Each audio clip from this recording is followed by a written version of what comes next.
Union home ministry Arunachal Pradesh, Nagaland మరియు మణిపూర్లో armed forces special powers act ని ఇంకొక 6 నెలల పాటు పొడిగించింది.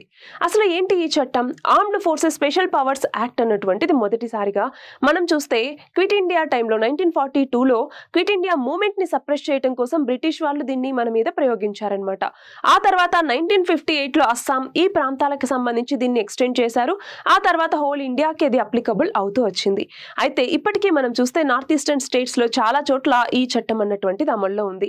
దీని ద్వారా ఇండియన్ ఆర్మీ ఎవరైతే అక్కడ ఉంటారో ఆర్మ్డ్ ఫోర్సెస్ వాళ్ళకి స్పెషల్ పవర్స్ ఉంటాయి. వాళ్ళు ఎవరినైనా అరెస్ట్ చేయవచ్చు, అలాగే ఇంట్లోకి వెళ్ళి చెక్ చేయవచ్చు, సోదాలు అన్నటువంటివి చేయవచ్చు.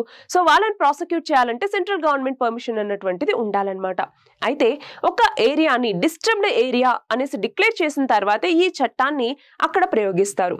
సో ఒక ఏరియాని డిస్టర్బ్డ్ ఏరియా అనేసి ఎవరు చెప్తారు అంటే ఒకరు ప్రెసిడెంట్, రెండవ వ్యక్తి ఆ స్టేట్ కి సంబంధించినటువంటి గవర్నర్, అదే యూనియన్ టెరిటరీ అయితే అడ్మినిస్ట్రేటర్ ఒక ప్రాంతాన్ని డిస్టర్బ్డ్ ఏరియా అనేసి చెప్పిన తర్వాత అక్కడ ఈ armed forces special powers act ని తీసుకొస్తారు. బట్ అది కూడా చాలా లిమిటెడ్ పీరియడ్ అనమాట.